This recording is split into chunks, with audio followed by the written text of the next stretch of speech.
kita gunakan istilah much more, ya, compound mikroskop.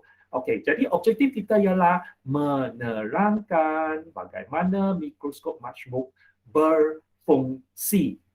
Menerangkan bagaimana mikroskop majmuk berfungsi. So, itu ialah kriteria kejayaan bagi anda, ya, pelajar-pelajar. Okey, jadi banyak aspek. Cuba kita lihat satu demi satu. Okey, bersedia? Terlebih dahulu kita kena lihat binaannya. Jadi, ini ialah paksi utama. Cuba besarkan dulu. Garis mengufuk ini ialah paksi utama. Garis mengufuk ini ialah paksi utama. Pada paksi utama ini, saya lukis garis tegak ini untuk mewakili paksi kanta. Paksi kanta. Paksi kanta. Okey? Jadi ada kanta di sini, ada kanta di sini.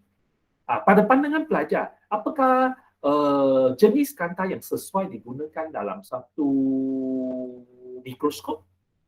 Apakah jenis kanta yang sesuai digunakan untuk satu mikroskop?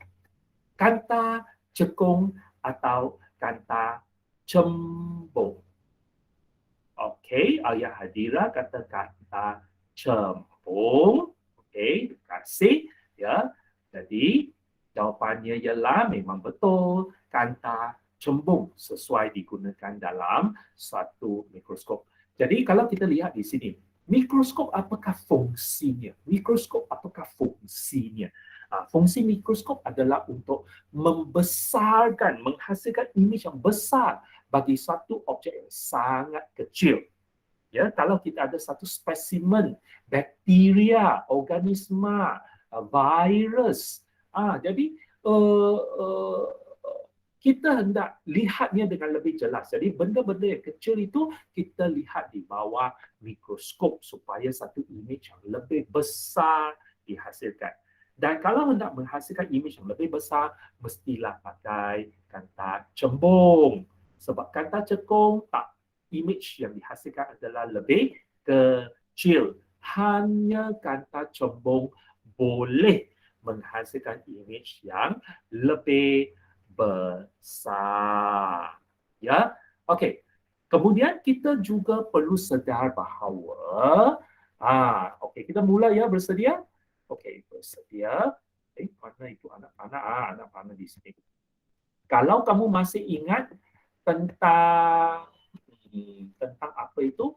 Tentang raja sinar bagi sesuatu kanta, raja sinar bagi satu kanta, kita perlu ingat bahawa ada beberapa aspek, okey, iaitu kedudukan objek yang berbeza akan menghasilkan imej yang berbeza. Kalau kamu masih ingat, ada berapa situasi bagi kanta cembung? Ada kemungkinan objek sangat jauh, ada kemungkinan dia dekat di 2F, ada kemungkinan dia tepat di 2F. Okey, ada juga kemungkinan kita letak objek di antara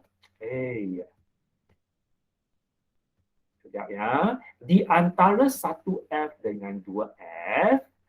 Okey, di antara 1F dengan 2F. So, cuba ulang. Boleh jadi sangat jauh, di luar 2F, di atas 2F, di antara 1F dengan 2F, mana-mana, di 1F, kurang daripada 1F. Ada berapa case? 1, 2, 3, 4, 5, 6. Ada 6 case, ya, pelajar-pelajar. 1, 2, 3, 4, 5, 6. Jadi ada 6 case yang berbeza-beza.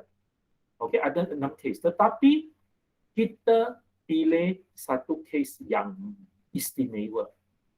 Okey, sebelum itu saya nak ingatkan pelajar-pelajar, kalau kita lihat labelnya. Labelnya ialah apa? Ini ialah O, O. FO, FO, 2FO, 2FO. Maksudnya ialah apa? Ini dipanggil sebagai kanta objek. kanta objek. Okey, apa maksudnya kanta objek? Kanta objek ialah kanta yang dekat dengan objek itu. Okey, ini ialah kanta yang dekat dengan objek. Okey, cikgu lukiskan satu kanta lah supaya kamu tahu bahawa dia adalah satu kanta penumpu. Macam ini. Kanta objek. Okey. Kanta objek bermaksud kanta yang dekat dengan objek itu. Jadi objek ada di sebelah sini, so kanta yang dekat dengan objek dipanggil sebagai kanta objek. Kemudian kalau kamu lihat di sebelah sini pula, saya labelkan OM, FM, FM.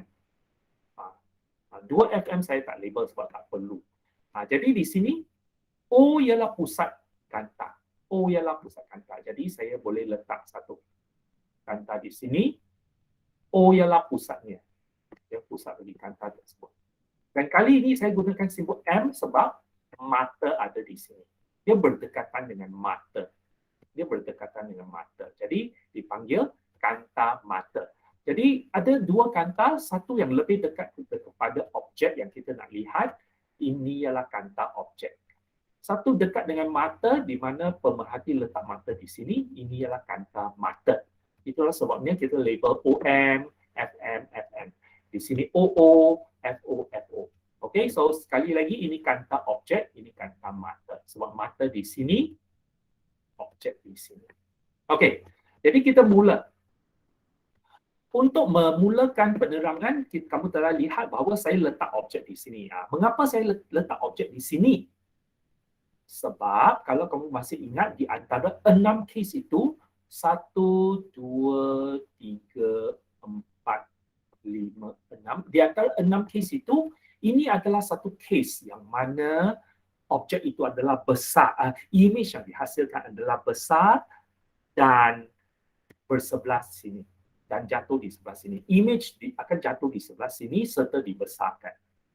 Ya, kalau kamu letak objek di sini, image akan terbentuk di sini tetapi kecil. Letak objek di sini juga sama, image akan terbentuk di sini tetapi image kecil. Dan kalau letak di sini pun, image terbentuk di sini tetapi image sama saiz dengan objek. Kita tak mau. Kita mau letak objek di sini supaya image terbentuk di sini dan menjadi lebih besar. Kamu boleh letak di sini dan image menjadi lebih besar, tetapi malangnya image tak ada di sini, image berada di sebelah sini pula. Jadi tak sesuai pula, case ini dan case ini tak sesuai. Jadi kita pilih case ini supaya image ada dalam kawasan ini antara dua-dua kanta itu supaya image yang besar dan berada di sini. Okey, jadi itulah sebabnya objek berada pada kedudukan ini. Okey, bila kita lukis raja sinar, sinaran pertama selari dengan paksi utama. Selepas itu, dia mesti difokuskan ke titik fokus.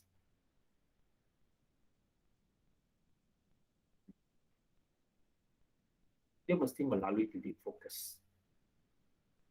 Satu lagi sinar cahaya mesti dilukis ke O. Dan kita tahu bahawa selepas melalui O, dia akan terus tidak dipesongkan. Jadi dua sinar cahaya itu telah bersilang di sini. Apabila dua sinar cahaya telah bersilang di sini, maka inilah kedudukan image-nya. Inilah kedudukan image. Macam inilah raja sinar. Ini raja sinar untuk kanta objek. Kanta ini dipanggil kanta objek sebab dia dekat dengan objek sebelah sini. Objek di sebelah sini. Kita sengaja letak objek di kedudukan ini supaya image ada di sini serta dibesarkan. Kedudukan yang lain tak boleh. Ya, saya mahu dia dibesarkan supaya nanti lebih jelas kelihatan. Okey, kemudian kita nak sambung lukisan pula. Jadi menurut peraturan yang kita belajar untuk raja sinar, peraturan yang kita belajar ya untuk raja sinar, kita mesti lukis satu sinar cahaya menuju ke kanta dan selepas selari dengan paksi utama. Ini sekarang ini ialah image pertama. Kita panggil ini sebagai image pertama. Image pertama, iaitu image bagi objek ini. Ini ialah image bagi objek ini. Jadi kalau dia sekarang digunakan sebagai objek bagi kanta mata, maka saya anggap sinar cahaya dari sini, dan selepas itu dia mesti dipesongkan ke arah titik fokus. Okay? Satu lagi sinar cahaya macam mana? Satu lagi sinar cahaya dilukis dari titik yang sama ke O. Dan sebenarnya dia melalui O sebagai garis putus. Okey? Jadi, untuk raja sinar ini kita dapati tidak ada persilangan. Tidak ada persilangan. Jadi apa yang berlaku? Sebenarnya pemerhati ada di sini.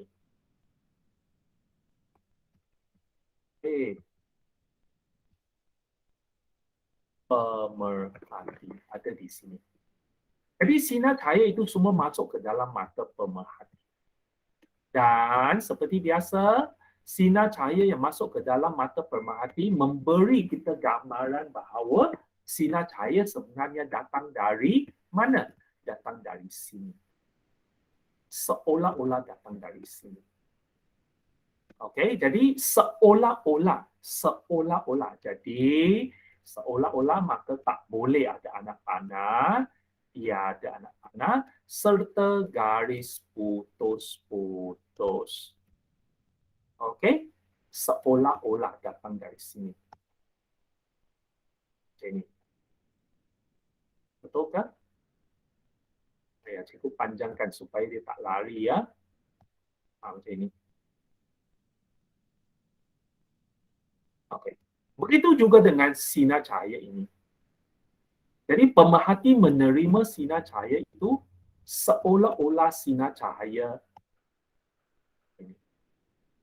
Okey. Seolah-olah sinar cahaya datang dari ini. Macam ini. Agak macam itulah. Okey, agaknya macam itu.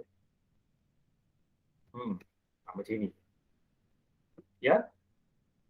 Jadi, kita akan dapati bahawa sinar cahaya masuk ke dalam mata seolah-olah datang dari sini. Akibat daripada itu, maka bagi pemerhati image macam terbentuk pada kedudukan inilah. Jadi sebenarnya lebih kurang di sebelah sinilah. Lukisan ini sangat sensitif. Kalau mana-mana kurang tepat, memang inilah hasilnya. Kamu tengok di sini kurang tepat. Tapi, okeylah. Ya, dia agak-agaknya di sebelah sini. Tetapi sinar cahaya ini adalah yang maya, bukan betul-betul wujud. Jadi bermaksud image ini pun adalah image yang maya. Dia image yang maya. Jadi kita gunakan garis putus-putus seperti ini. Sebab sinar cahaya yang maya terlibat. Jadi inilah cara mikroskop berfungsi. Kanta objek, kanta mata. Okey? Okey. Selepas itu, sebelum kita teruskan lagi, sebenarnya cikgu nak beritahu anda bahawa secara logik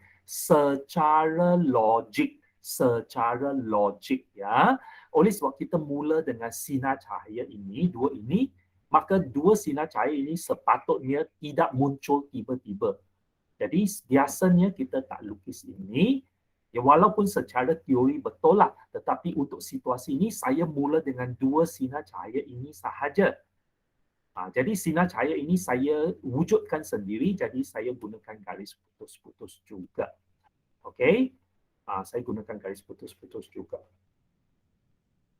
Mana dia? Sorry, bukan yang ini, yang anak panah punya ini. Okey, ini dengan ini. Sekejap ya, saya kontrol dia dulu. Ini dengan ini. Ini dengan ini. Okey, ini dilukis saya lukiskan sendiri. Dia bukan yang asal. Jadi kalau dia bukan yang asal, saya gunakan garis putus-putus macam ini. Agak macam itu. Okey. Yang asal ialah dua ini. Jadi apa yang terjadi pula kalau yang asal adalah macam ini? Okey. cikgu akan lukiskan. Saya akan besarkan lukis kantai ini. Saya anggap kantai ini sangat besar. Okey, kalau kantai ini sangat besar, bermaksud dia macam ini. Okey, tak ada anak panah. Okey, saya anggap kanta secara simbolik dia memang sampai di sini sahaja, tetapi sebenarnya kanta itu boleh sangat besar. Jadi sinar cahaya ini bukan saja sekadar silang di sini, tetapi dia akan terus. Ini pun sama, sinar cahaya bukan saja berhenti di sini, dia akan terus sampai dia kena pada kanta. Ini dua sinar cahaya yang asal. Jadi daripada sini barulah kita sambung dan kita letak sinar cahaya dia macam ini.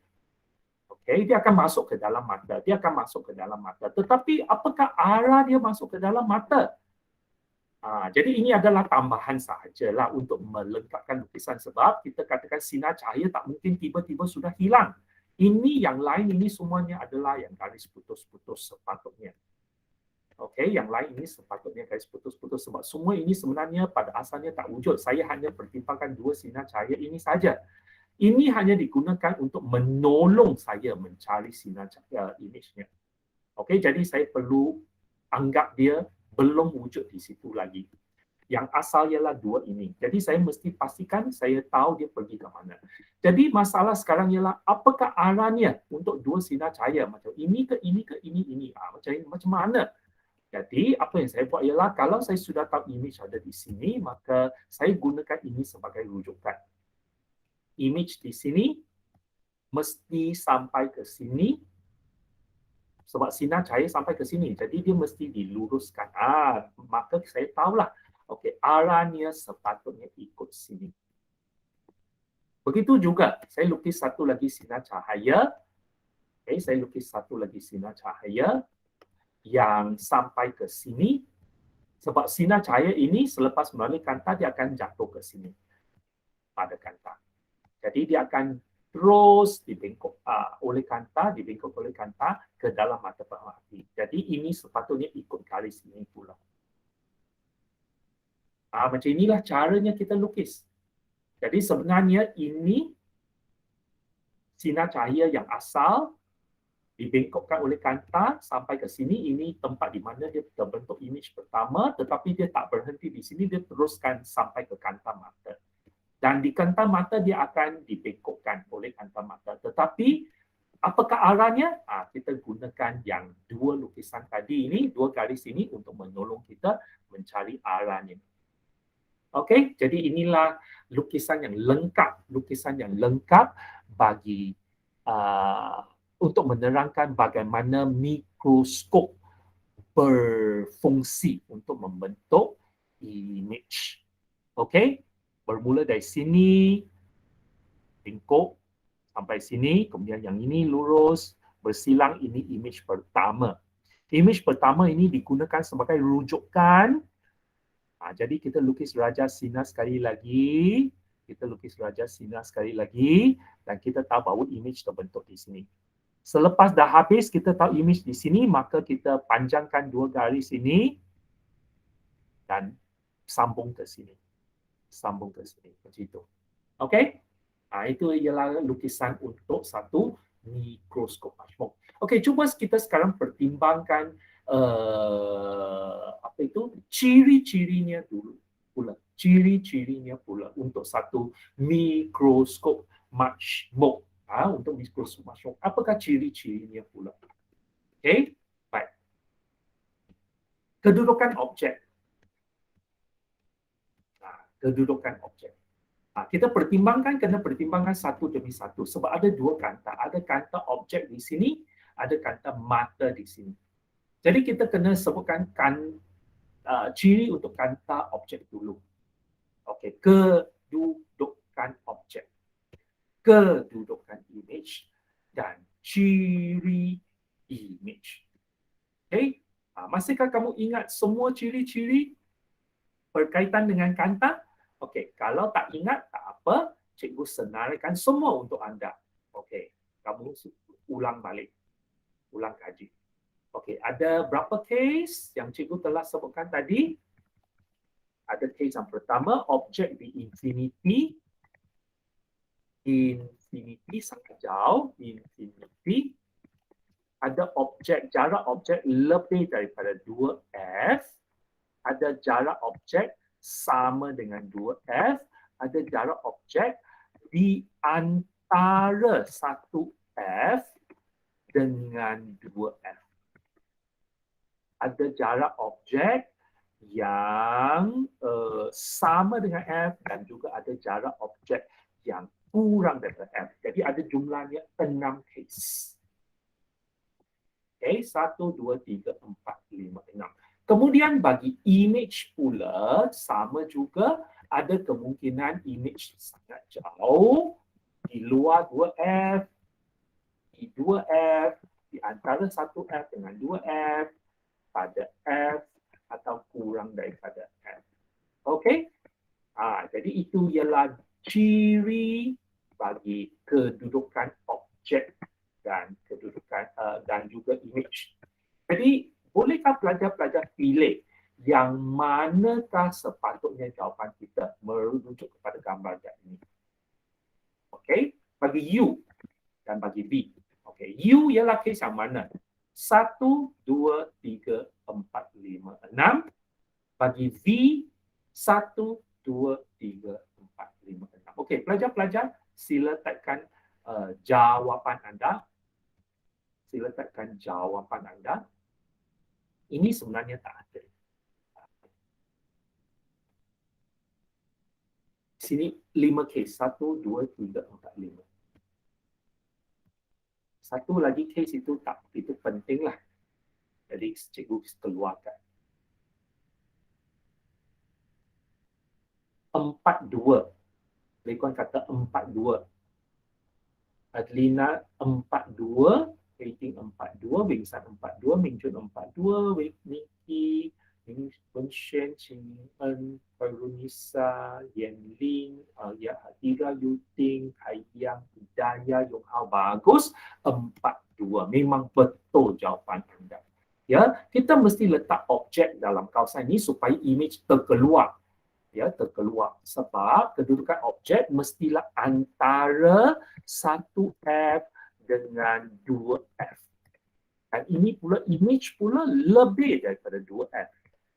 Mengapa? Mengapa? Kalau kamu masih ingat ya tentang pembesaran linear, apakah formula untuk pembesaran linear? Pembesaran linear ialah V dibahagi dengan U. Kalau masih ingat ya, pembesaran linear pembesaran linear. Tekan dulu sekejap, sabar. Pembesaran linear sama dengan V dibahagi dengan U. Kalau masih ingat, pembesaran linear V dibahagi dengan U. Jadi dalam kes ini, V-nya lebih besar di luar daripada 2F. Di luar daripada 2F.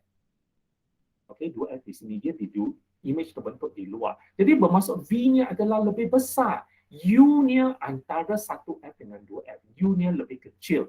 Jadi U lebih kecil, V lebih besar. Ini akan menolong menghasilkan image yang lebih besar.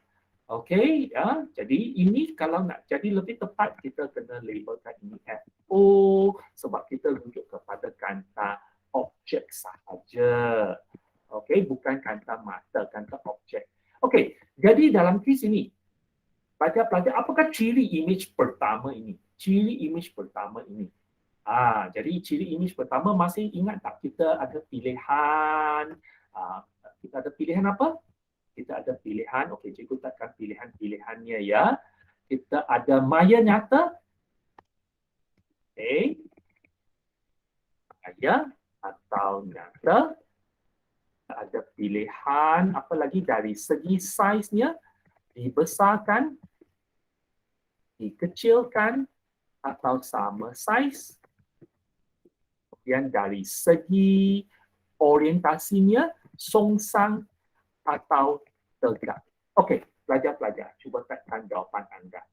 Berdasarkan 3 aspek ini. Apakah ciri image pertama ini? Image pertama ini. Maya, nyata, besar kecil sama saiz, songsang tegak. So MNBKSST. Tekan 3 huruf. MNBKSST. Okey, tekan 3 huruf yang berkaitan dengan ciri image pertama ini. Okey, Beating NBS, Lehong NBS, Lekuan NBS, Lucing NBS, Adelina, Kasih, Alia Hadira, Ching En, Yong Hao, Wen Xuan, Hidayah, Yu Ting, Xin Yi, Yan Lin, Chi Yang, Wing San. Okey, bagus. Ya, Kayang NBS. Jadi memang cirinya ialah nyata, dia dibesarkan, serta dia adalah songsang. Okey, songsang. Jadi itu adalah ciri image yang dibentuk oleh image pertama. Ini ya image pertama, image yang dibentuk oleh kanta objek. Ya, kanta objek. Jadi ciri image pertama. Okey, pertama. Jadi dia adalah nyata, dia dibesarkan, serta songsang. Jadi itulah ciri image yang dibentuk oleh kanta objek. Kemudian kita juga perlu pertimbangkan kanta mata pula. Kalau kanta mata, kita lihat pula sekali lagi berdasarkan pilihan ni kanta mata. Di manakah ini sebagai objek berbanding dengan kanta mata? Yang manakah case yang patut dipilih? 1, 2, 3, 4, 5, 6. 1, 2, 3, 4, 5, 6. Dan di sini juga sama. 1, 2, 3, 4, 5, 6. Sebelah sama dengan objek. Ini case yang ke-6. Tadi saya telah singgirkan. Jadi case yang keberapa? Untuk U, 1, 2, 3, 4, 5, 6. Case untuk image 1, 2, 3, 4, 5, 6.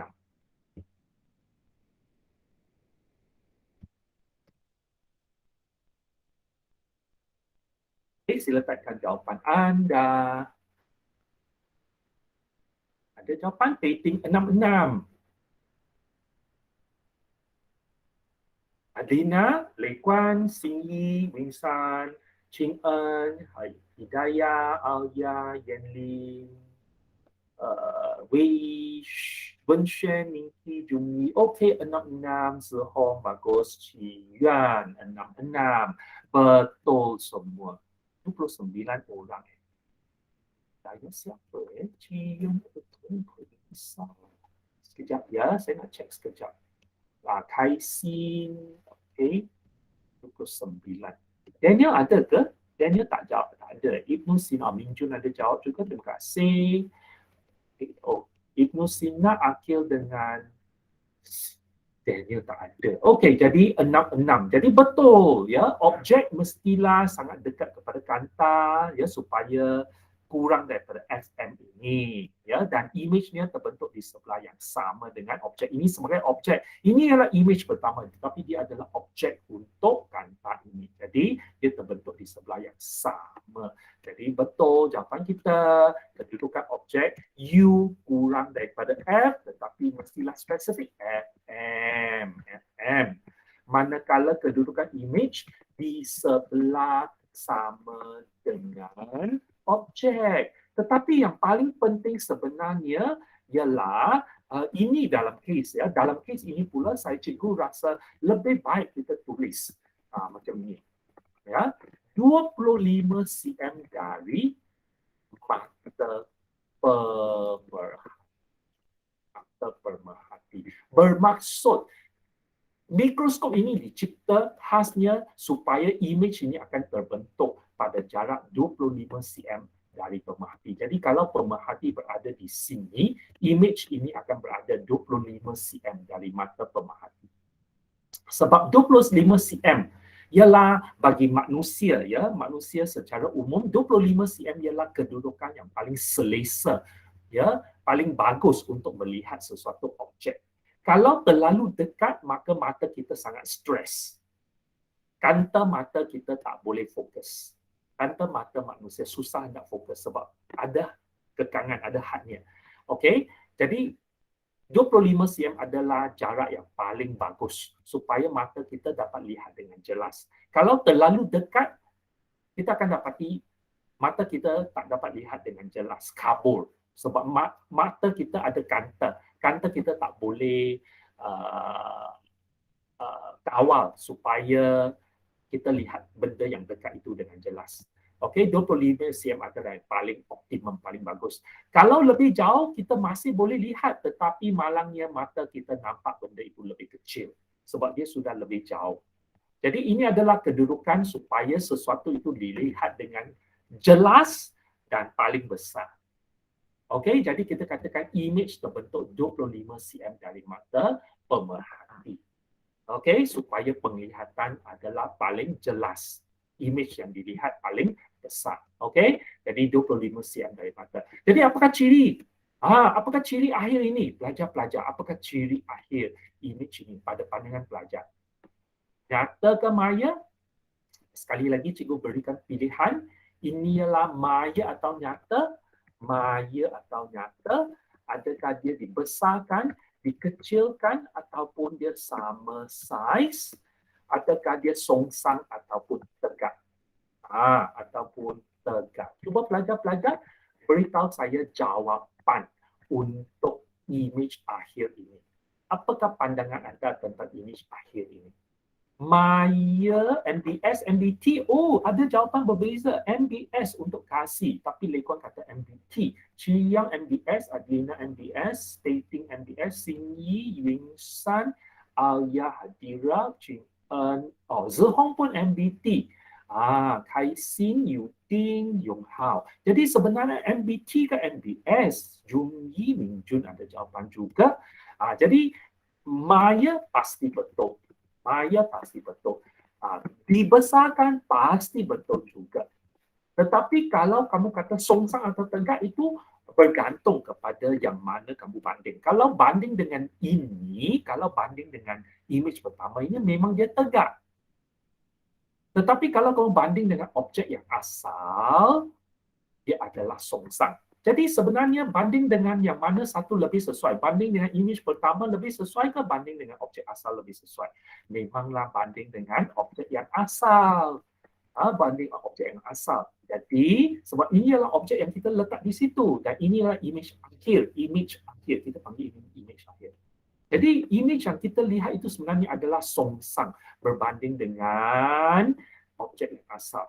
Jadi image akhir kita dapati bahawa cirinya ialah maya, dibesarkan dan songsang. Itu cirinya. Okey pelajar-pelajar, ya. Jadi kita banding dengan objek yang asal itu, bukannya banding dengan image pertama, ya. Okey, baik. Jadi itu adalah penerangan kita bagaimana mikroskop berfungsi, ya. Bagaimana mikroskop majmuk berfungsi, ya. Okey pelajar-pelajar, jangan lupa isi kehadiran. Itu saja pelajaran kita untuk hari ini dan jangan lupa kalau ada masa, luangkan masa pada hari Sabtu ini